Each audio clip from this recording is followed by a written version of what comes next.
Welcome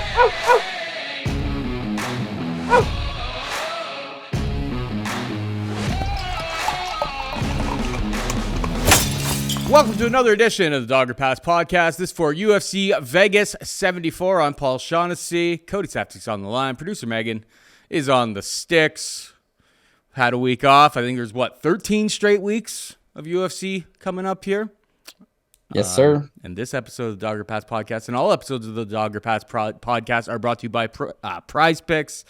Use promo code DOP when making a new account to get a match up to $100 on your first deposit. You know, it's been a week off. I was a little bit rusty saying Prize Picks there. Couldn't get it out of me. I owe you a shoey there, bud. I think everybody wanted to see six-pack Saftic, but that wasn't, you know what? She covered 1,000. Minus 1,000. She 100% just absolutely bodied her. No questions asked. You know, it probably should have been like 20 to 1, to be perfectly honest. Natalia Silva looks like the real deal.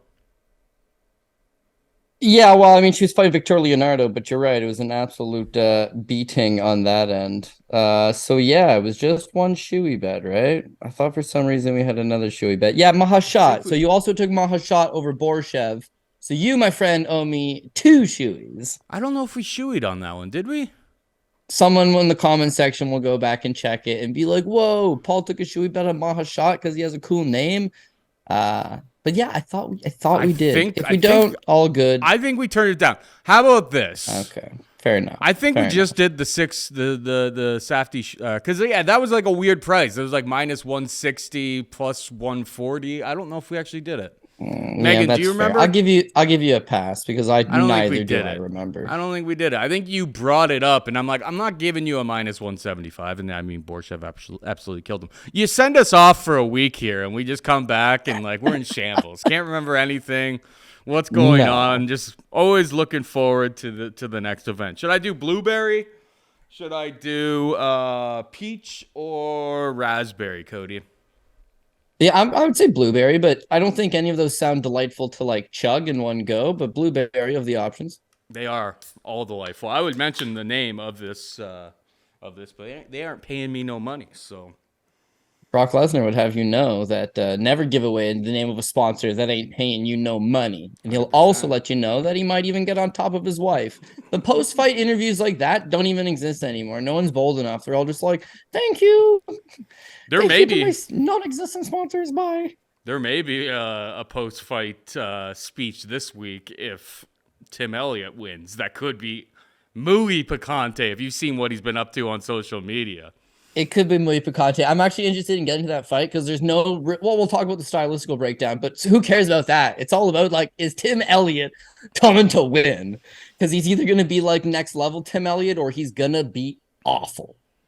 I mean, post-breakup, Mackenzie Dern had the best performance of her life. This could be like a new narrative. Those are facts. Those are facts. Like, you know, drop the old ball and chain, and all of a sudden you're just not weighed down. You're just like kicking ass out there. That could be a thing. We'll find out on Saturday. You know, that sample size of 2 would be more than enough to know that it's going to work all the time. All right, over the lips, past the gums, look out stomach. Here it comes.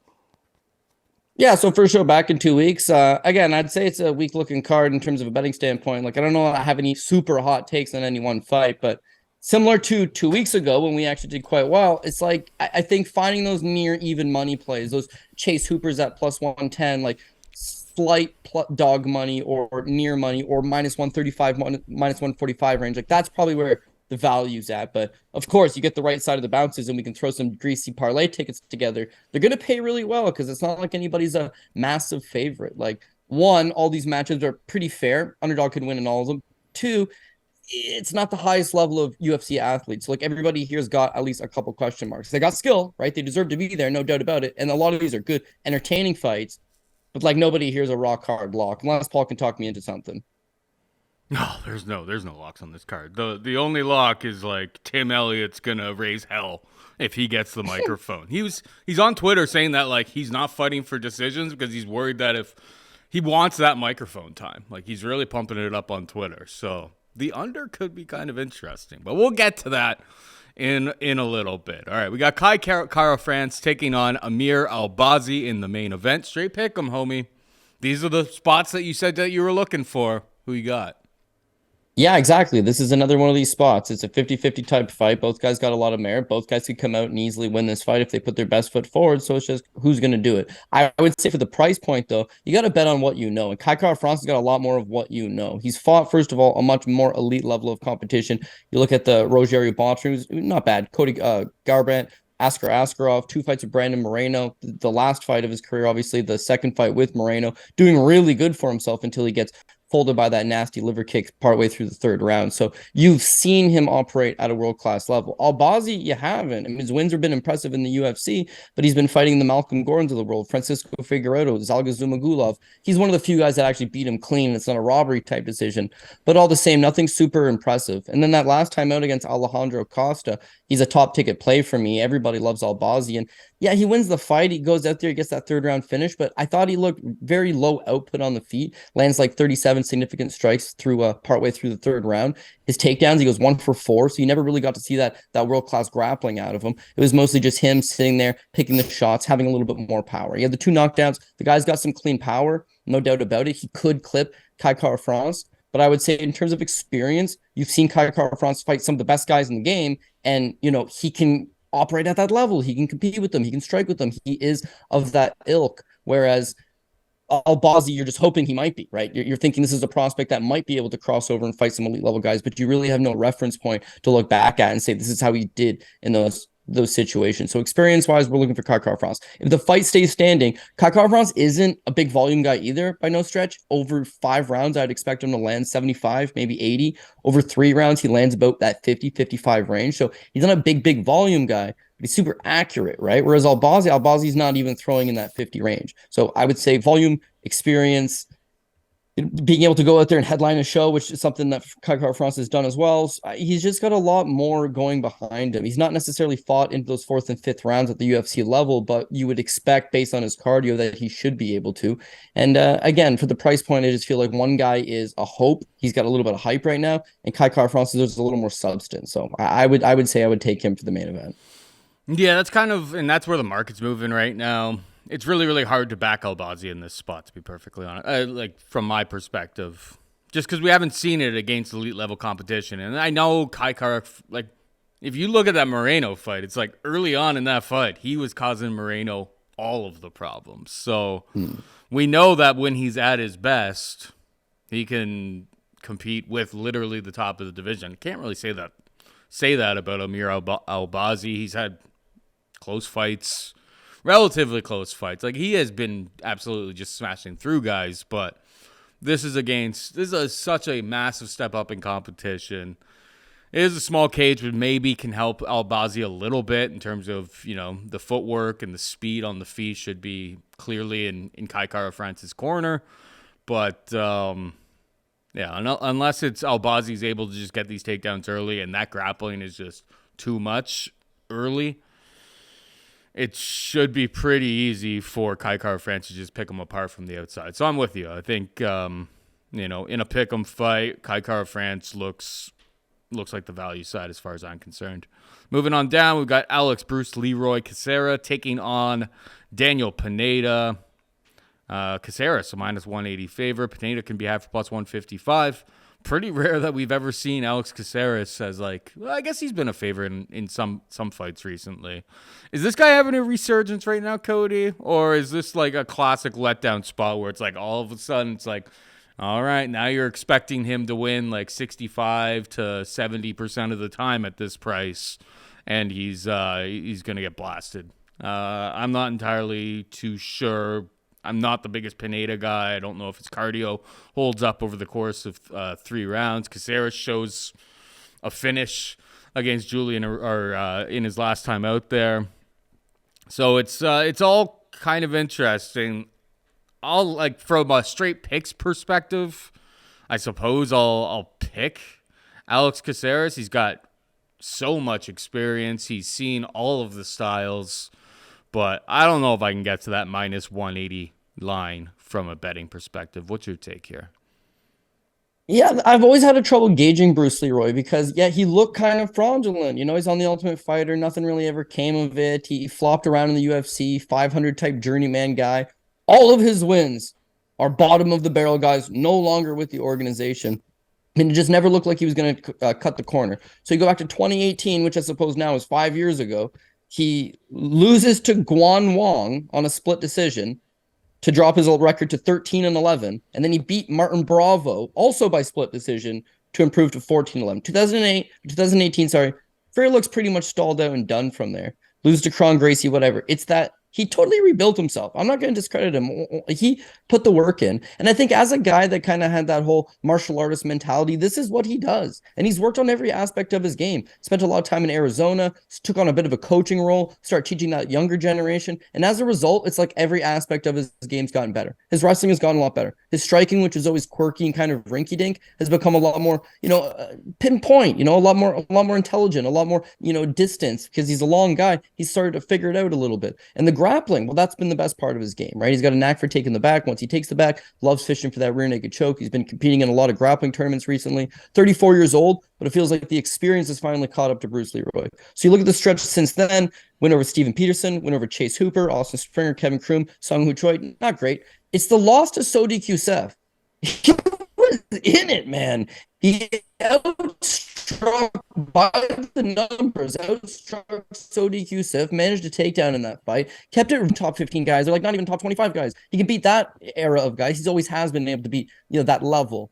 But of the loss to Sodi Kusef, he was competitive with a guy that has a little more promise than that. And of course, his last fight with Julian Rosa folds him up with a head kick. So I would say that it's more than just he's getting lucky here and there, or it's more than just like a fluke run. Like we'll talk about Andrei Arlovski later. Like his run is a little more fluky to me. Like he's just beating the right level of opposition. I would say that Bruce Leroy has made enough improvements that, he's looking to be competitive. How does he compare with Daniel Pineda? Well, actually really good, because Pineda's more of a front runner. He's always been a front runner, tons of submissions, tons of early finishes. The longer these fights go is the more he's falling apart. I'll admit I took an absolute bath on him the last time out. I bet pretty heavy on Tucker Lutz, thinking Lutz would smash him. Lutz was smashing him, and then tail end of the first round, he drops him clean. Nice shot, puts Lutz on his seat, probably steals back the first round because of the knockdown. And the second round, Lutz just never really recovered, gets into a gunfight, ends up getting smashed by Pineda. You could see that Pineda, a guy that normally gasses, was just oozing with confidence. He was feeling good. He looked back at his corner. He caught a second win, and he's feeling himself. It was the first fight back off a long layoff, and that long layoff was due to an eye poke injury against Andre Fili in a fight that you'll remember. He was absolutely getting smashed in. Mm-hmm. So good to see that he's back. Good to see that he got that confidence. But really, him at his core is still that first round guy. I think Bruce Leroy, more of I can play these games, I can survive, I can get you into that second and the third round and then still be as dangerous. So for that reason, I'm leaning towards Bruce Leroy. But I will admit, Daniel Pineda is very physically strong, is a BJJ black belt as well, and probably does have the wrestling advantage. So if he can take Bruce Leroy down, control one of the first two rounds, he's going to need two of the first three rounds. Then you got Bruce Leroy fighting for a finish, coming back in a fight. Not great. He's lost a lot of spots in his career. So I don't know that I want some overaction in this spot specifically, especially because Bruce Leroy also just coming off a grappling loss to Pat Sabatini since his last fight. He's strong. He's a black belt. He probably will try to grapple him with him a little bit. I don't look at a fight as 5 minutes. I look at a fight as 15 minutes, and I feel like Caceres should win over the course of 15. Interestingly, on Prize Picks, Caceres has a line of 0.5 takedowns. The problem is if someone throws a kick and you catch that kick and then you take them to the ground and they pop back up, you can get that takedown. But, you go through his history. This guy's not exactly a wrestler by any stretch of the imagination. And it seems like Pineda would be the guy who would be trying to force the issue in the wrestling department, and Caceres is going to fight at range. So I don't mind the under for Bruce Leroy takedowns, but it's one of those things that, MMA can be crazy. I don't think he's going to go out there and absolutely just put on a wrestle fest by any stretch of the imagination. We would lock it in if the number was 1. 0.5, crazy trip, something like that can happen, and Caceres can end up on top for a little bit. But don't mind the under 0.5 takedowns for Alex Bruce Leroy Caceres. All right, we got Jared Gordon taking on Jim Miller. Jared Gordon, a minus 180 favorite. Jim Miller can be had for plus 155. Jared Gordon was, let's face it, knocked pretty clean out. Obviously, it was an accidental headbutt against Bobby Green. That one hurt because I had Bobby Green by knockout in that fight. And I mean, but then you watch in the moment, you're excited, and then you watch the replay and you're like, well, that is an accidental headbutt. That is the definition of a no contest. You can't be mad for too long, but it was like one of those spots that's just like, man, like, it was all breaking my way. Obviously no issue whatsoever with how the fight was scored or how it was declared. But yeah, 1 month removed from that, taking on Jim Miller, who it wasn't the prettiest performance, but he hung in there for 3 rounds against Alexander Hernandez. Round 3 kind of comes on a little bit. It was very, very competitive for most of the fight. I would definitely struggle to get to Jared Gordon, and you know me, I love dogs. It's like I'm going to probably end up with some money on Jim Miller by Saturday, because Miller round 2, is that still a thing? I don't think that's a thing anymore. But yeah, Jared Gordon, being knocked out that short of a period from now, plus like I think it's a relatively competitive fight between these two guys. Like Gordon was out there being competitive on the feet with Paddy Pimblett. Like Jim's seen this type of style so many times. I think plus 155 is the value side 100%. What do you think? So I'm going to agree with you. I think it's the value side. I think Jim Miller could absolutely win this fight. And then I got this nagging suspicion that Jim Miller knocks him out because he's got some low-key one-punch power. And Jared Gordon, he's a little bit chinny. If you look at him at his worst, is him getting just cold-cocked. You mentioned the Bobby Green, it's a no contest. But go back to the Carlos Diego Ferreira fight, the Charles Oliveira fight. It's not just like knocked out, like he knocked out smooth. Competitive on the feet with Paddy Pimblett, had to rely on leaning on him. And the Bobby Green fight, it looked like he was throwing out a lot of like range finders. He like wasn't committing to nothing. And Bobby Green, who traditionally can't bust a grape, like dude will punch you well over 100 times, and I'm sure, change your brain matter, but not like a knock you out, big power puncher kind of guy. So yeah, as a headbutt, but Bobby Green was actually finding the target pretty good, and he made at least a decent point in the post-fight press conference, being like, the ref lets it go. Homie recovers enough to throw up this triangle choke that I got to fight out of, and then he smashes him unconscious. So this is a double knockout situation, okay? He headbutts him, which clearly rocks Jared Gordon enough to drop him to the ground, but then he proceeds to ground and pound and knock him out. So I don't know which doctor cleared this. And Jared Gordon, for the record, isn't like some 27-year-old athlete who's going to be able to recover quickly. Like he's had a lot of wear and tear, a lot of mileage on the body. He's got a checkered history that he's been able to overcome, but that mixed in with grueling training sessions at Sanford MMA or Killcliff FC, I guess I should say. Yeah, man, if he comes in here even like half what compromised, Jim Miller could absolutely cold cock him. And Miller's got the advantage that if he catches you clean, he can knock you out. But if he catches you clean and you somehow pounce back up, he'll get a hold of your neck and choke you out before you know what happens. So yeah, I could see him scoring that first round finish. But again, similar to the breakdown of the last fight, I'm looking for something that's going to go 15 minutes. And if Jim Miller doesn't come out here and finish Jared Gordon early, which is entirely possible, Jared Gordon is just going to, I think, work him over slowly. Jim Miller was known for a wrestling background back in the day. BJJ black belt, excellent grappler. I just don't see him consistently getting those takedowns on Jared Gordon, who's likely going to push more of a pace standing, land more strikes. It's going to be a sloppy fight, going to be a tight fight. Not sure I would really want to bet either side of it all that much. And I do agree the value side is 100% Jim Miller. Yeah, man, I'm looking to get the right pick, and I think the right pick is Jared Gordon. So very reluctantly, again, I will stick with him. All right, we got Tim Elliott taking on Victor Altamirano. It's the people's main event. It's what the people are coming to see. They want to see Tim go on there, talk about Kevin Kroom, talk about Gina Mazzani. But I saw on Twitter, okay, so there was somebody, they were talking about this, or like it's going to be an absolute travesty when Elliott, who wants the mic and who knows what he's going to say, he's a bit of a wild child, and he has been in the past. He seems very dead set. He really wants to get onto the mic. So people were talking about, it's going to be bad when he wins like a dominant 30-27. He doesn't get the interview because they're on a time constraint. Tim responds, I'm going to finish him. No more 3-round fights. And then somebody asks, are you going for the KO or a sub? He goes, I'm searching for a KO. More importantly, I'm going to do some wild shit. So, I mean, this guy always does pretty wild stuff in there. And Victor Altamirano has never been knocked out. And this is maybe like positive racism. I don't mean it any sort of, it's positive.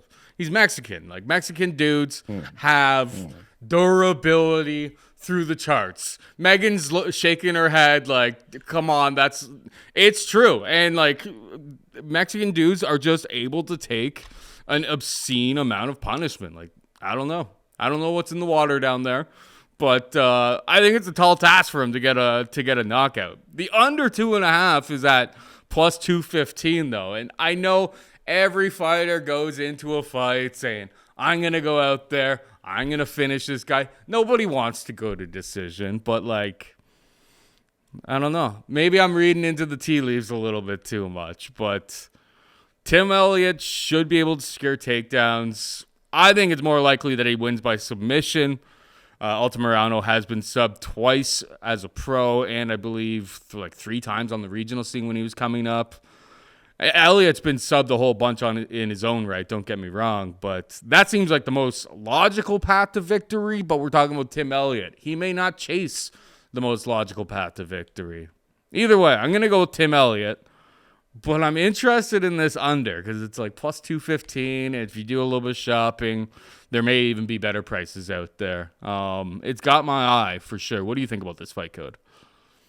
Yeah, if Tim Elliott was like, listen, I'm a way better wrestler than this kid. He's got suspect takedown defense, renders up takedowns in pretty much all of his fights, and I'm just gonna ride. I just took down Tagir Lumbekov when I wanted to. I'm gonna take this kid down and grind him. Then this is easy money. When you say you're gonna do some wild shit and you're just gonna look for the KO, like, yeah, well, now you're getting away from the game plan. Now you're not using your best resource, your best weapon, which is probably his wrestling. And instead, you're just looking to bang with this kid. He's got superior volume, perhaps, but they're both 125 pounds. And I wouldn't say Altamirano is some young kid. He's 32 years old, so it's not like he's 10 years younger than Elliott, but he's way fresher. Kid's got some speed. Yeah, he actually has been dropped. Daniel Lacerda floored him, and Lacerda's a massive power puncher. And Altamirano popped back up, like Paul's saying. He's got that Mexican heritage. He's got that Mexican blood running through him. He just pops back up and then proceeds to get back to work. So at 125, you don't see a whole lot of killer KOs. And if Elliott at age 38 is now suddenly want to put on some great performance and just stand and bang, he's going to make it a lot harder on himself. Now, maybe it's all smoke in the waters. Maybe he's cool with scoring the takedowns, cool with looking for that Darce choke, looking to, take some zip out of him, looking to land some ground and pound. Maybe he's cool with all that stuff. Yeah, maybe he's just bonus hunting. His life's falling apart. His wife just got caught with his buddy. His coach is banned from teaching. He's floating around. He's starting to get a little bit older, and he just wants to go out there and try to knock the kid out and make that $50,000 because he needs it. You don't know. Here's a greasy theory for you. Kevin Croom is actually signed to BKFC. And so he can't obviously fight in the UFC, nor is he going to fight him anytime soon in the UFC. But if Tim Elliott was to get released from the UFC, okay, then he could fight Kevin Croom in BKFC, and he could do some wild shit.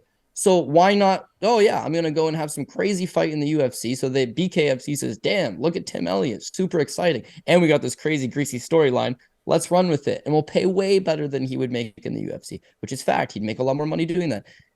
Those are all greasy little tinfoil hat angles that, I don't know, possibly be true. But all I'm saying is already questionable ring IQ Tim Elliott, plus all of these potential red flags thrown in the mix. Like, yeah, if you can find a book that takes bet on fight of the night, probably this. Okay, they're both going to slug it out. But again, Tim Elliott's easiest path to victory is the wrestling. Because when you look at Victor Altamirano, he's given takedowns to everybody. Carlos Candelario on Contender Series scores 5. Carlos Hernandez in his UFC debut scores 2. And then Vinicius Salvador's last time out with just the 1 takedown. But he's giving up pretty fairly easy takedowns. You know that Elliott, who used to be DraftKings' favorite child, the guy used to just throw up astronomical numbers because he can chain wrestle. He can take you down 14 times. You get up the first time, no problem. Take you back down, take you back down, take you back down. And then all of a sudden the buzzer goes and it's been 15 minutes and he wins a decision. That's him at his best. What he's telling you apparently is he's not going to do that. No more decisions, no more 14 takedowns, no more mat returns. Just going to slug it out, look for the knockout. Yeah, I will pick him. I will pick him because a man on a mission is a very dangerous thing. But do I feel confident about it, Paul? Like, no, how could you? No, yeah, totally agree. I mean, 3 takedowns on Prize Picks. If he is actually just going to go out there and slug it out, like 3's pretty high. I know that, you go back to, and we're going back to 2017 since he's, I guess against Espinoza, he got 4.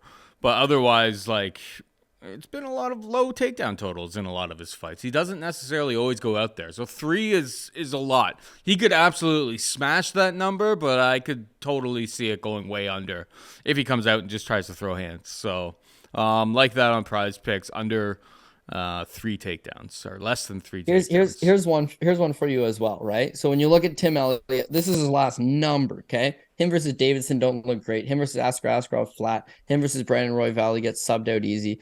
Him versus Ryan Benoit, he didn't look that good. Him versus Matuz Nicolau. Man, he could have won that fight at James Krause, not bet against him and told him, don't do nothing in the 3rd round, dog. And then him versus Tagir Lumbekov was actually like a really close fight where he got outstruck, and I thought Tagir potentially won that fight. The one fight that he actually looked amazing was Jordan Espinoza. Now, why is that interesting? Because him and Jordan Espinoza had trained together. Yeah, he hated him. And the whole time he has him on the ground, and he's smashing him. He did take him down. He did out-grapple him, and he smashed him. And he's telling him the whole time, talking all that shit. Calls him out on the microphone right after. He's like, this guy's a white woman beater. It's like, oh my God, Tim Elliott, with the fire in his eye, was a dangerous man. He don't really know Victor Altamirano. He's not specifically mad at Victor Altamirano. But I could see him getting into a zone where it's like, I don't care about anything anymore other than just redlining and taking this man out. And I'm willing to put some shackles on it. Yeah, I think the under is definitely an interesting play. I mean, it's a flyweight fight. Obviously, there's not always that many finishes, but yeah, we'll see. I mean, you'll kind of see early in the fight, like, if the pace, and like, this is a guy that, like, if you really set the pace on him, he has like a really, really high paced fight. He has struggled with the cardio a little bit. So, yeah, you'll kind of know early, I think, in this fight, whether it's going to go under that 2.5. Plus 215, plus 210s are out there for the most part across the board. I was just looking. I think it's worth a dabble. We got Karine Silva taking on Ketlen Souza, minus 225 for Karine Silva, plus 190 for Ketlen Souza. Who you got, Code? Yeah, so you're jumping into a little bit of the unknown here with Ketlen Souza, as the price is just a little bit too big on Karine Silva because you don't 100% know what to expect out of Ketlen Souza here in her official UFC debut. So I think if you're a Pat Mayo type, these are the type of plus money fights that probably make sense to just spam the underdog. But again, looking at her, she doesn't have the nicest record to start off her career. A couple losses, ground game doesn't look all that good. Loses a fight like a minute and a half into it due to leg kicks. So striking really not all that good, but she's hit a nice run recently. Won the Invicta flyweight title, 5-round win over Christina Williams. In that fight, her striking looks vastly improved. I mean, she nails her with a nasty spinning back kick to the face in the 2nd round. You know, looks a lot more fluid. Ground game looks a lot better. And when she scores the takedowns on Williams, she neutralizes her. When it's standing, she's just better all around. Goes 5 rounds, decent enough performance. And from that, she's vaulting into the UFC. Still only 27, clearly making a lot of improvements. Someone that can fight deeper into the fight and had some decent chops. Just to zone in on like the one thing that I didn't like in that fight is once she smacked up Williams in the 2nd round, like a nice spinning back kick to the face, Williams eats it, comes forward, charges, fight hits the ground, Williams ends up on top, and like she don't really got much of a game off her back. Like she has to wait for a referee stand up, get stood up, and then Williams just sweeps, like foot sweeps her, trips her up back to the ground, and then that's how the round ends. So it's 3rd round, 4th round, 5th round. Sorry, 3rd round, she gets the takedowns. 4th and 5th round, she just outstrikes her standing. But certainly, if you go back to that 2nd round, she don't look all that comfortable and all that good off her back. I would say that's Karine Silva's best path here. She's got some decent wrestling. She's very physically strong, and she's got some good grappling of her own right. Make this just a straight-up grappling match. Because Souza likes clinching. She likes clinching in a stand-up position. She doesn't mind striking. She's uncomfortable on her back. That's where Karine Silva needs to get her. But at a 2-1 range, you know, is it enough to jump in? Is it enough to say that you're sold on Karine Silva based on a couple of wins over some lower-level competition? Potentially. Maybe. I think she looks really good. Don't get me wrong. I think she uses the wrestling. But is it enough for you to jump in at this 2-1 price tag? Like, I got some hesitancy there. But if she uses, I think that's the key, and she's got the resources to do it. But again, with Ketlen Souza, she could be a decent prospect in the making. She just needs to continue to pick up these wins, continue to accrue experience. And again, at 27 years old, I expect her to make improvements down the road. It's just how quickly is she going to be able to change that part of her game coming into the UFC debut. Yeah, I ran this one through the CF dot model, and it said pass. So that's what I'm going to end up doing. For the purposes of the show, I'll I'll pick the underdog at plus 190, but lots of other spots on the card that I'm more interested in. Moving on down, we've got Elizeu, Zaleski, Dos Santos taking on Abubakar, Nurmagomedov. Abubakar has become the favorite at minus 120. Elizeu, Zaleski, Dos Santos can be half for plus 100. I think it opened up at like minus 140, plus 120, and it's flipped a little bit. I mean, this is a clash of styles. One would think you've got Elizeu, Zaleski, Dos Santos, who throws everything but the kitchen sink at you on the feet. I think his grappling's probably pretty solid, but it's not enough that if he gets taken down, that Abubakar hasn't seen any of his submission attacks or anything like that off of his back. He's primarily a striker. Abubakar is rolling with, crazy Dagestani guys that I really don't expect any problems if Abubakar is able to go out there, get a takedown every single round, and just maintain position. But while they're on the feet, I think it's a pretty significant mismatch. I don't necessarily agree with the line movement. I'm interested in Elizeu, Zaleski, Dos Santos. He could get himself in trouble throwing a bunch of spinning stuff, getting taken down in that way, but it's like, if you're on Abubakar, I feel like while they're on the feet, you're going to have your butt puckered the entire time. In terms of overall skill set, the more dangerous fighter, I'm going to side with him as the ever so slight underdog in Elizeu, Zaleski, Dos Santos. Never been big on Abubakar, and I think if his name was like Smith, I don't know if he becomes the fighter. Or that he becomes the favorite in the market here. So, yeah, Elizeu, Zaleski, Dos Santos. For me, on Prize Picks, I think his significant strikes is 56 or something, 56.5. I like that to go over. Obviously, he could knock him out, and obviously that would keep it way, way under. But what was it? His last time out there, where did UFC stats go?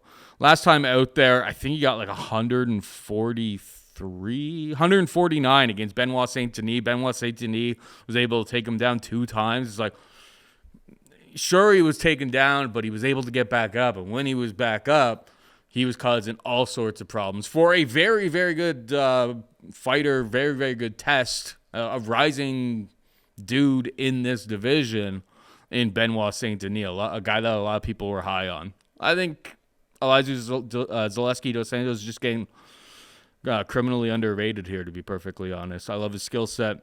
I like the guy. What's your take here? Yeah, so I really like him. I think him at his best probably does melt him. This guy's got one freakish power, but also he'll throw spinning wheel kicks. Look at the fight with Sean Strickland. He dices a welterweight Sean Strickland back in the day. One of the few guys other than Alex Pereira that's been able to just knock him stiff. So the guy is a world-class operator. He can absolutely turn your lights out. It's the injuries, it's the layoffs, it's the positive drug tests. And that's kind of what's riddled him. I mean, his last fight, he beats up Benoit Saint-Denis. That's a fight that could have been stopped 6 times, but actually did make it 15 minutes. And you're right, nice performance. 149 significant strikes landed. Did he get sloppy at points? Yeah. Did he get tired? Sure, he was throwing a lot of heat in that fight. He did give up the 2 takedowns to Benoit Saint-Denis, who was largely rocked for the most part. And it was also Saint-Denis' UFC debut, so he got the easiest version of him. But he ended up flunking an out-of-competition test slightly thereafter, and he's been sidelined for 19 months. So what version of him is coming back, and is it as explosive? But the takedown defense, which you mentioned, that's kind of the reason why I just can't really get behind him. He hasn't fought any wrestlers. The UFC almost universally matches him up with guys that want to strike. Muslim Solikov, Alexei Konchenko, Ling Jiang Li, Curtis Millender, Luigi Vendramini, Sean Strickland, Max Griffin, all of which wanted to strike with him.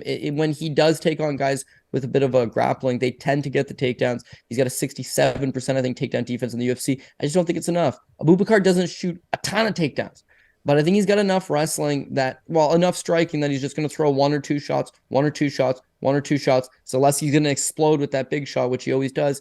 And then it's all about timing it and getting him to the ground. If you can get him to the ground and lean on him and wear on him, then he definitely will fatigue. He's a lot older now. He's on a 19th month layoff, and he's not allowed to take his special sauce. So all of which are indicators that I really wouldn't want to bet the guy in his return until I see something. But if you're going to get the right plus money on it, dude can knock out pretty much anybody. So I wouldn't hate a bet on Zaleski, but I wouldn't like him as a favorite. It flipped. Abubakar is now the favorite. You like it better if you're a Dos Santos guy to get some plus money, but I'm not a Dos Santos guy. So Nurmagomedov, definitely the worst of the Nurmagomedovs. But that's still pretty good, right? So I will take it. Just look, there's not too many props out right now.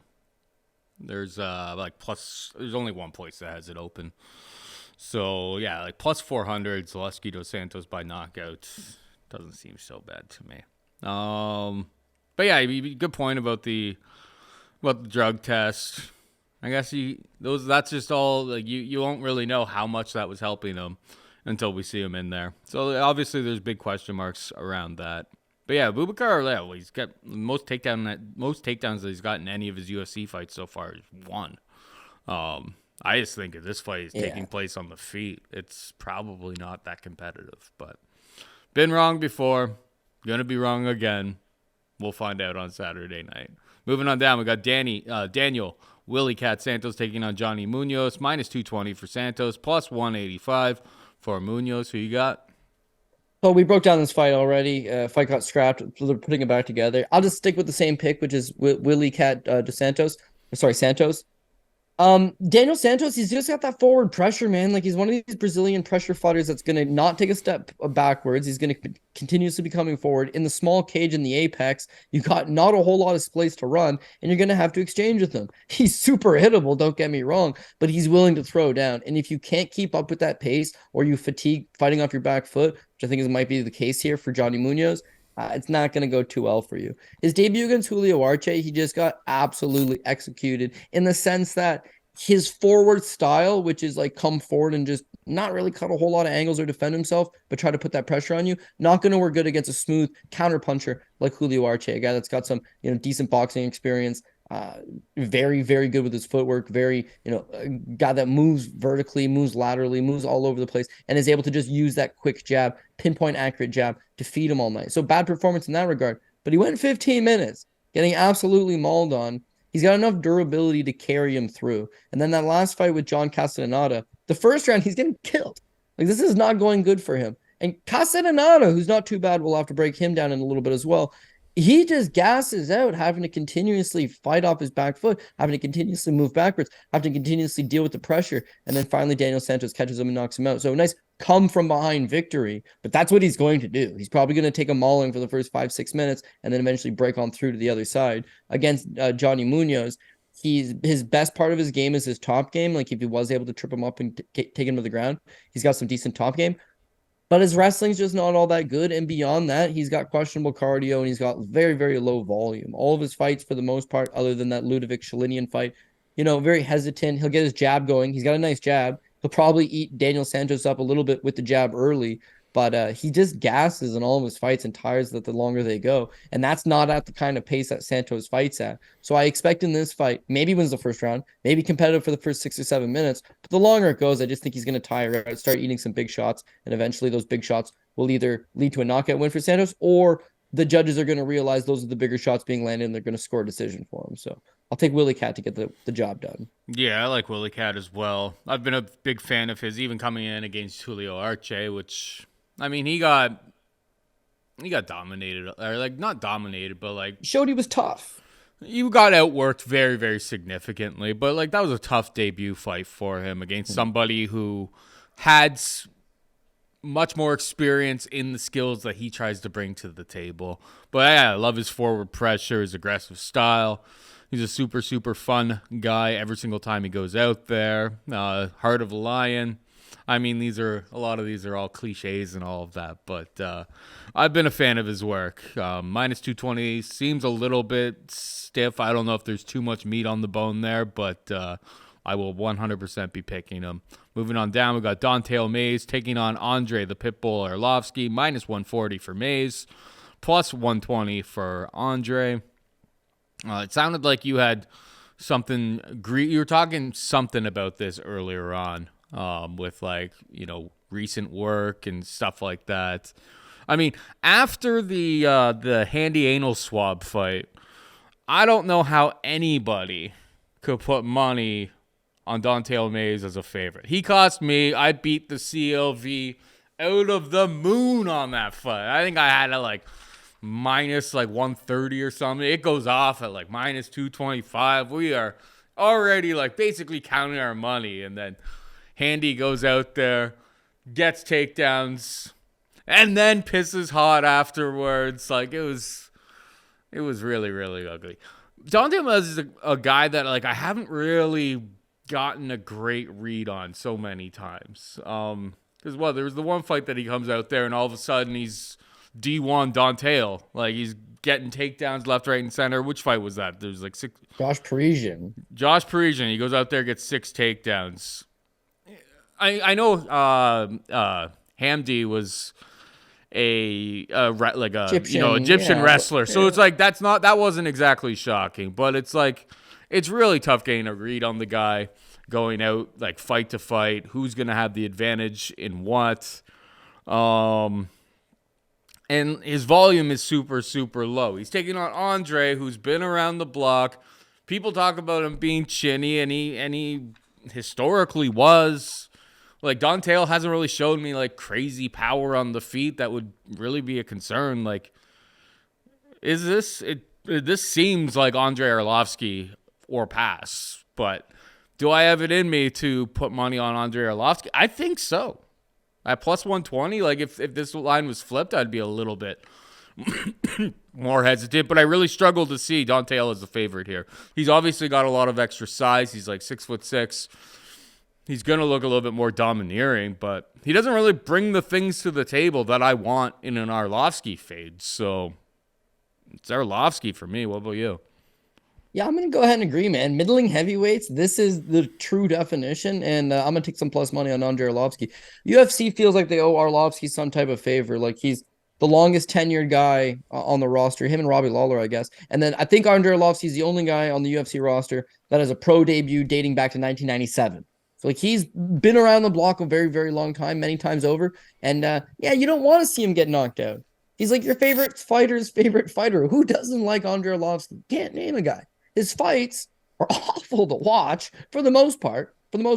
But you like to see the old dog get the win. Always have, always will. Love the guy. So the UFC is matching up pretty much accordingly. So as I mentioned earlier, like Bruce Leroy, he turns his career around and goes on this slick little run, right? Like 6-1 over his last 7. I think he's 6-2 over his last 7. Though that would be 8, I suppose. But in Andrei Arlovski's case, it's like they've just given him so many soft guys and just been like, buddy, just run with it. And that he has. When you look at these wins, Jake Collier, Jared Vandera, Carlos Felipe, Chase Sherman, I don't think any of those guys are still on the roster. I think they've since all been released. And that's what they do. They give low output guys to Andrei who they can have a 15-minute fight. If the fight's close, they score for Andrei almost always because everybody loves the guy, right? If you're not going to go knock out 40-year-old Andrei Arlovski, turn almost mid-40-year-old Andrei Arlovski, then you just don't deserve to win the fight, right? So just simply outpointing him is not going to get the job done. And then I think because these guys respect him so much, most of them don't go for the kill. The bottom line is you don't want to be betting Dante Mays, and Andrei Arlovski, as these tight little plus money underdogs, seems to squeak on through. Mays is 6'6". He's got an 81-inch reach. Unfortunately, he just doesn't use any of it. He's got a speed advantage. He's got potentially a boxing advantage. Doesn't use any of it. Where's the jab? Where's the low kicks? This is Andrei's fight to lose, and I think Andrei goes out there and does what Andrei does, which is squeak by decision. Last but not least, again, talking about guys that I've taken an absolute bath on, I got smoked in the Hamdi fight. The Hamdi fight was awful. He looked absolutely awful. Then the very next fight, he takes on Augusto Sakai. He's plus 110. So underdog, but not a huge underdog. You and I break down the fight. I had no breakdown for the fight. All I told you was I will never bet Dante Mays ever again. Automatic Augusto Sakai. Augusto Sakai wins, and they cut Augusto Sakai right after the fight. What do you think is going to happen to Dante Mays once he loses this fight? He'll just be like all the other guys that lose fights to Andrei Arlovski, off the roster. So I'm going to take the pit bull to get one over. All right. Sounds good to me. Moving on down, we've got John Casteneda taking on Muin Gafurov. Minus 120 Casteneda, plus 100 for Gafurov. This is a fight that's like pretty recently added to this card. Do you have any hot take on it, Cobb? Yeah, not really. Like if Muin Gafurov, 8 week camp, 12 week camp, knew that he was taking this fight, knew that he was on the UFC roster, no injuries, nothing in place, I think he can win it. This guy's like one of those like very, very strong Tajikistan fighters. They're gonna come forward, they're gonna score many, many takedowns, and they are freakishly strong. They fight just like Russians, and it's a style that's gonna yield a lot of success. The thing is that his cardio is not great to begin with, and you saw in the Contender Series when he talked on Chad and a Ledger. He scores 5 takedowns. You know, the early portion of the fight, he's very physically strong. He's manhandling Anna Ledger. And the longer the fight goes, he just gasses out. Takedowns aren't there anymore, or aren't there for him anymore. He starts getting tagged up, and unfortunately, split decision loss. Close fight. Could have scored it for him on the basis of the takedowns, but it was the gas tank that failed him. Since then, he's signed to LFA. He's picked up a couple wins, both those wins inside the distance. So if he can go out and beat Casteneda early, then yeah, great. But if he doesn't, and I don't think he's likely to, I just got a feeling he's going to start to gas, and then John Casteneda is going to be able to work his way back into it. He's a pretty solid enough fighter. His opponent, John Casteneda, up and down record in the UFC. I believe he's 2-2. The losses, Nathaniel Woods, not going to discredit him for that one. And then Daniel Santos, his last time out, he was looking really good early, but he too gassed out the longer that fight went and eventually got clipped and put down. In this fight, him coming in with the full camp, him not having to fight at that same pace that he did against Daniel Dos Santos, I think it's probably before him. I think his wrestling's good enough to stop the takedowns. His cardio should be a little bit better. His volume should be a little bit better, and he's got some decent enough power. But minus 120 again, like that's as much as I want to pay on him. I don't want some big favorite price tag because I think skill for skill, Muin Gafurov probably wins this fight more times than not. It's the week or two notice. I think it's a 1 week notice. That's enough for me to think that he's just taking the fight to get into the UFC instead of taking this fight and then going out there and performing to the best of his abilities. So right now I'm going to take John Casteneda, but 100% keeping my eye on weigh-ins because with Muin Gafurov, that was his other problem. He fought Chan Ledger on the Contender Series, gassed out, lost. And then his very next fight was for LFA against Herbert Souza. He weighed in at 136.2, misses weight by 0.2. So what is he going to do on a week's notice, Paul? He's likely going to come in here heavy. He may have a bad weight cut. He may look awful at the scales. I think you're going to want to wait until you see that at the very least. Unless you're heavy on Castaneda, then it's like lock it in now before people realize he's whatever. I don't know. Maybe he'll die trying because he knows it's the UFC, but a week's notice for a guy that has trouble cutting weight and is big and is strong and has cardio problems, just not something I want to personally get behind. Yeah, that all makes sense to me. You got my vote. I'm not betting on the guy who missed for Contender Series, which you probably knew well in advance. Missed weight, like you miss weight on Contender Series. It's like even if you win, you're very, very unlikely to get that job. So, that's like probably the worst. Like you can miss weight for UFC prelims. You're not gonna lose your job right on the spot. It's like you miss it on Contender Series. There is no chance that they're signing you. They may give you another Contender Series fight. Well, Jake Hadley got signed. The matchmakers were pissed. Yeah, they did not like him whatsoever. Did he not fight in between Jake Hadley? Either way. I think they just debuted right in the UFC. And then the matchmakers were like, okay, we'll fight Alan Nascimento then. And it was like, yeah, Alan Nascimento is a legit badass. For the record, Tim Elliott was going to fight Alan Nascimento. This is the short. And Altamirano's coming in short notice. So Tim Elliott, Eye of the Tiger, baby. We're back to it. I mean, it's the people's main event. People need to see that post-fight interview. Hopefully Tim wins. He's had a rough run. He needs it. We got Jamie Mullarkey taking on Muhammad Naimov, who's coming in on extremely short notice.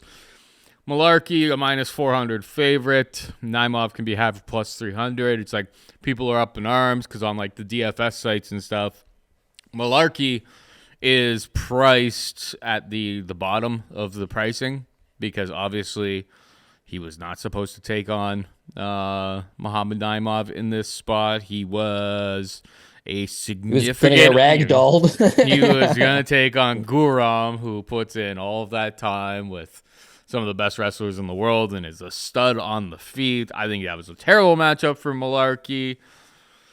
And then now he flips to being a minus 400 favorite. I think he's like $6,700 on like DFS, like super, super cheap. Everyone's going to have him in their lineup. tough spot for Naimov, who wasn't really showing too much to impress you in Contender Series. Goes back to the regional scene, gets a couple wins, and it's one of those things like if you're in Vegas and you're ready and willing to fight, these types of opportunities pop up. Mullarkey minus 400, I guess, is the pick. I don't know what to do with this one, though. What's your take here, bud? Yeah, well, so Mullarkey was likely going to be in for a rough one, but the guy's tough as nails, and he always comes out to give his absolute best. So it was going to be a fun fight. It's just he's relies heavily on his physicality, and oh man, how are you going to use your physicality against a big old Georgian piece of raw meat like this? So he's getting a much favorable matchup. Yeah, Naimov, again, another one of these guys that hails out of Tajikistan originally and is very physically strong, but he's like not, when you see those Russians that are living out of the UK, or you see those Russians that are maybe stateside, and then you see the real Russians in Russia. Those are the tough ones. This is another guy from Tajikistan, but he's at an elevation fight team in Denver. I think at one point it seemed like he was going to be decent, but yeah, I remember his Contender Series fight. This is 3 years ago now against Colin Anglin. He's a minus 325 favorite over Colin Anglin. He proceeds to get taken down 3 times at will, easily controlled, and handedly beat up standing. I got to struck like 88-50 or something. Colin Anglin ends up getting the UFC contract. Colin Anglin ends up getting dusted twice right away in the UFC. UFC releases him. He then goes on to lose 2 more fights on the regional scene and then retires. He lost 4 straight fights after the Naimov fight and retired. He's only 30 years old. Done.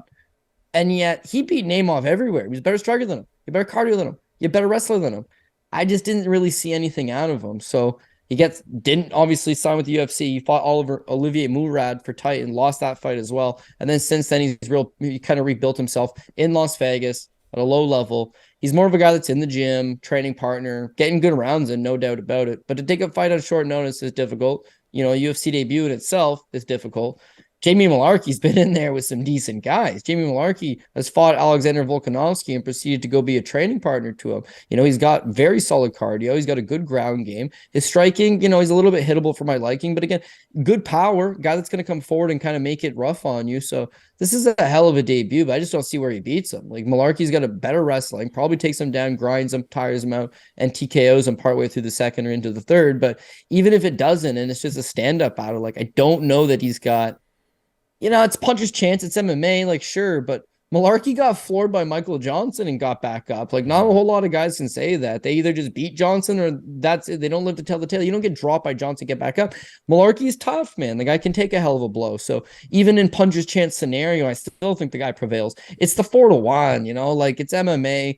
It's a tight enough fight considering neither guy is anywhere near the top 15 or top 20 of the sport. They both make a lot of mistakes, but Mullarkey's a lot safer. And beyond all of that, this man will fight for your dollar because he is a true warrior. So I don't like the price tag. If I put him on my top ticket this week, of course, it's going to be an entertaining fight. Could be a little bit more entertaining than you would like it to be. And one-sided route is the way you like it to be for a top ticket, but all the same, it's like he doesn't really add a whole lot of value. Like who are you matching him up with? So biggest favorite on the card, rightfully so, sure, but not, yeah, and even then you don't feel great about it. Definitely the pick though, 100% Jamie Mullarkey minus 400. It's kind of steamed. Moving on down, we got Elise Reed taking on Jinh Frey. Elise Reed, the minus 120 favorite. Jinh Frey can be had for plus 100. Minus 120 on Elise Reed is probably I think it's the best number on the market right now. What a world, Cody. Elise Reed, favorite against a veteran in Jinh Frey. They both had some questionable matchups along the way. Prize Picks has Jinh Frey's takedowns, I believe, still. Let me just look that up at 0.5. Kind of interested in that because it doesn't, when Elise Reed has struggled the most in the UFC is when her opponents have had a wrestling advantage. I don't really know who has the wrestling advantage here. Elise Reed went out there. The one win that she got in the UFC and utilized her wrestling kind of stunned everybody that she was that she had the wrestling advantage in that fight. I mean, I got no super hot take here, Cody. I don't know if it's a fight that's going to be getting my money, but Jinh Frey will be getting my pick. Who you got here? I'm gonna go with Elise Reed, and I know, man, I feel awful about it, but yeah, I just feel like in a ever so slight close battle, she's making a lot more improvements. I think I see improvements from her fight to fight. In terms of the striking, you've got one girl that's Taekwondo based in Elise Reed, who's more of a point fighter, but some decent enough volume. She likes to keep that bounce going. She likes to play the range game. Jinh Frey is probably a more technical fighter, a little tighter, a little more defensively sound, perhaps. She just doesn't throw the volume. If she tries to rely on her wrestling, when has that ever worked for her? So the last time she's taken an opponent down was like Gloria De Paula. So Jinh Frey coming off a knockout loss too in 47 seconds, which is not supposed to happen. Like I couldn't get behind her. But I will tell you this about Elise Reed, Paul. This is great. Elise Reed makes her debut in the UFC against Sinjara Eubanks and gets destroyed, smoked. And I remember thinking, this girl does not belong in the UFC. Very next fight, Corey McKenna. Close fight, dude. Close fight. She outstrikes Corey McKenna. Her ground game looked improved. It's a close split decision, and she cost me a ton of money by beating Corey McKenna. I thought, damn, she made a lot of improvements. Okay, Elise Reed showed me she belongs. The very next fight against Sam Hughes, she got toasted, Paul. Gives up 4 takedowns, smoke. Doesn't belong there. Next fight against Melissa Martinez, you see the improvements. She's got 3 offensive takedowns in that fight. You know, she scores a knockdown. Power looked decent. Wrestling looked much improved. And then the very next fight against Loma Lugbume gives up 2 takedowns against rear naked choke. Like I can't even get a read. I can't get a read on Elise Reed. She's either awful non-competitive, 0 ground game costs her, or this is a girl that actually moves pretty decent, has some decent volume, okay striking, good kicks, working on her wrestling diligently. It's that she's fighting good girls. Jinh Frey at this stage of her career, I don't know that she relies on the wrestling for 15 minutes as much as she may score a takedown in the first round, maybe a couple of takedowns here and there.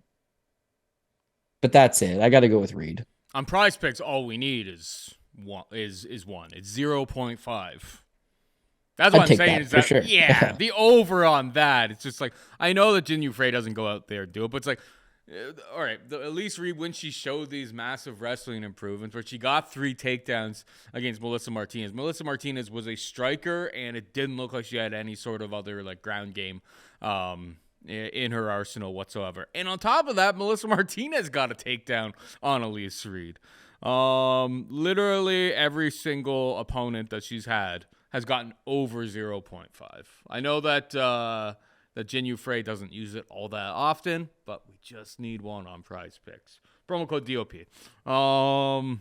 But yeah, in terms of like an actual bet on this fight, there's 13 fights. I don't do the PRP, so it doesn't really feel like one that I'm going to be forcing unless something crazy happens at weigh-ins or something.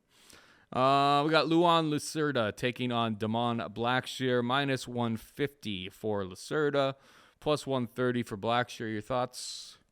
I feel like Lacerda is probably the best value on the card at minus 150, to be honest with you. I like the kid, 30 years old, Brazilian. A lot of the times you'll see these guys on the regional scene from Brazil, very strong. Looks like they're a little bit green. Looks like there's a couple issues. And that UFC debut, they always show up much better versions of themselves. He looked good on the regional scene. He's got crafty grappling. He's very physically strong. His striking, really not all that bad. It's like very... It's just straightforward Brazilian Muay Thai, right? But solid striking. It's his ability to create the scramble, take advantage of this position, and end up on the ground. Once he ends up on the ground, third round, you just go back to his winning streak. Third round armbar, third round anaconda choke, second round triangle choke, second round guillotine, first round rear naked, second round rear naked, second round heel hook, second round rear naked. He's got an ability to get the positions that he wants and then get a variety of submissions. Very strong physical guy. Coming and making a UFC debut against Cody Stamann, that's a rough go. Cody Stamann's a 10-fight. Generally gives a good account of himself. Can wrestle, can strike, has solid cardio, falling into a gatekeeper type role, but all the same, very, very tough debut. Lacerda comes in as a plus 310 underdog. And I think that just goes to show you the zero expectations that he's going to be able to hang with Cody Stamann in his UFC debut, and he gave him everything he can handle. His striking looked good. I had a bet on Cody Stamann, of course, did not feel good about it at any point. by the numbers, Cody Stamann now landed him 103 to 80, but Cody Stamann was a lot of like jab low kicks, like, little half strikes from the outside, whereas like Lacerda's biting down and getting a hold of him. Lands 80 on Cody Stamann. That's pretty solid considering you're taking on a defensive guy. And not only that, he scored the lone takedown of the fight over Cody Stamann, which I think is a huge feather in his cap. So how does he match up in this fight with Damon Blackshear? Like, Damon Blackshear can't fight off his back. You saw that in the Yusuf Zalal fight. Like, once he got taken down and ended up on his back, he got 10-8'd.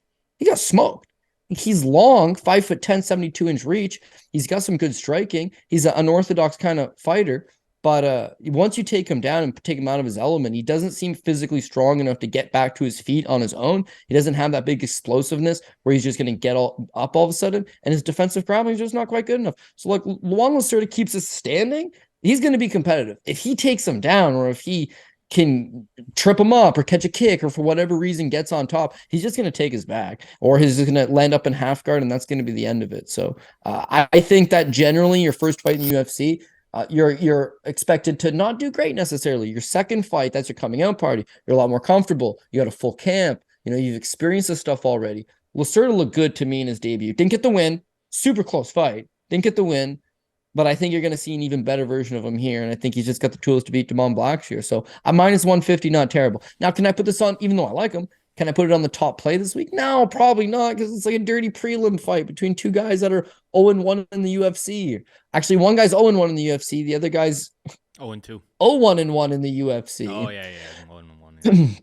Because of the Zalal fight. But anyways, the draw with Yusuf Zalal, and then his next fight against Farid Basharat, it's the same thing. He gives up 3 takedowns to Basharat. He lost that fight because I thought he won the third. I thought his cardio looked all right. I thought his striking looked all right. His takedown defense is what continues to give him problems. So with Lacerda, like, he's strong, he's physical, he's going to be coming forward, and I think once he trips him up and gets the fight to the ground, that's when he'll be in his wheelhouse. Yeah, I thought Luan Lacerda looked like a problem in his debut. Like, that was a tough opponent to be taking on in your UFC debut. Kind of threw him to the wolves, and he looked like he belonged in the top 15, to be perfectly honest. Like, you like, a lot of people scored it for the underdog. He was like a plus 250 underdog in that spot. A lot of people scored it for him. And I couldn't even really fight against those scorecards whatsoever. Like, it was razor close in a lot of these rounds. Stamann wasn't able to get the wrestling going early. Like, Lacerda was too strong. Classic Novu and Yao, like, takedown defense on point. Fire hydrant. Yeah, I think it's a bad matchup for Blackshear. Minus 150 seems more than fair for Luan Lacerda in this spot. And finally, we got Maxim Grishin taking on Felipe Lins. Maxim Grishin, a minus 130 favorite. Lins can be had for plus 110. Who you got? Yeah, it's just another god-awful fight that I don't think, like, I shouldn't say god-awful. Like, of course, I'll watch it. We love MMA. We love fights in general. We love combat sports. But, like, from a betting perspective, like, what kind of angle are you really trying to get here? Felipe Lins, don't know what version of you're going to get from him. But you and I have kind of lived by this steadfast rule of, you don't let guys who lost to Kelly Anunson show up on your tickets, because at any point, Felipe Lins could blow one for you. And that actually played out huge in his UFC debut against Andrei Arlovski. He just won $1 million in the PFL, because PFL, comes to the UFC and loses to Andrei Arlovski in his debut. Because that's the kind of untrustworthiness that comes out of him. Now, he has successfully been able to drop back down to 205 pounds, and he's coming off a pair of victories, one over Marcin Prachniow. Not even super impressive in my opinion, but then his last time out, he absolutely demolished OSP, Oven St. Preux. But just like, what version of Oven St. Preux? He's not necessarily the same guy that he used to be. I mean, I wouldn't say necessarily. He's not the same guy he used to be by a long stretch. So Felipe Lins, a little bit older at 205, not trustworthy. I think he's got low output. I don't think he's got great durability. But yeah, I mean, he's got some fast hands for the division. He's able to explode. And if he does show up in form, he's got some decent wins. He's got some okay offense. He's just a very untrustworthy guy. Maxim Grishin, I would much rather bet Maxim Grishin. And in fact, that is going to be the official pick here. But yeah, man, he hasn't fought since it's been a 16-month layoff. It's 16 months. And he just turned 39 years old. So those are not spots where I want to get heavily invested, because, again, he's a better striker. I think he's going to have the better volume. I think his wrestling, solid enough that he should be able to stuff the takedowns from Felipe Lins, control some of those clinch type situations, but at range, Linz is going to have the heavier power. Grishin's going to have more of those setup combinations, those little teeps, those little leg kicks, those little jabs. Like I just think over the course of 15 minutes, if they kind of play pitter patter and it's a sparring type match, then Grishin wins it. And Grishin's had a few of those and he's done okay. Linz, meanwhile, he's had a few of those as well. Like neither guy really goes for the kill. So I'm not expecting a knockout of this fight. I'm expecting a 15-minute spar. And over the course of the 15 minutes, the better shots are landed by Grishin. But 39 years old, 16-month layoff, been dealing with injuries in a relatively close fight. Like there's no real angle here. There's nothing to be gained. I hope we get it right. But if you got it wrong, you wouldn't be shocked by the slightest bit. Yeah, Grishin's volume and cardio, I think, wins him this fight. And in fairness to Grishin, because you were saying that he hasn't fought in a long period of time. Well, he was matched up against Jailton Almeida twice. It's just like I would call that, and he withdrew both times. I would just call that good management because they were like, you don't need that L on your record. Like he was not going to do anything to Jailton Almeida. So I think that's probably just good management. It's just like, oh God, they booked you again. Get out, run away from this matchup. And then the other fight that didn't happen was Linz was not medically cleared to compete back in October of 2022. So not even that long ago. The Linz fight against OSP. It's like OSP's been kind of slow and plodding for a long time. And he went out there and he bum rushed him. 18 strikes, finishes the job super, super quick. We didn't really see all that much. This fight, and interesting with Grishin is like he doesn't get, he's been finished in some of his fights, but it's usually like 4 and 5 round fights. Hasn't been finished early. He's been submitted like one time like 10 years ago. But yeah, the chin is always held up. Submission defense. Maybe you can exploit it, but I haven't seen anything from like Felipe Linz that would like worry me from that perspective.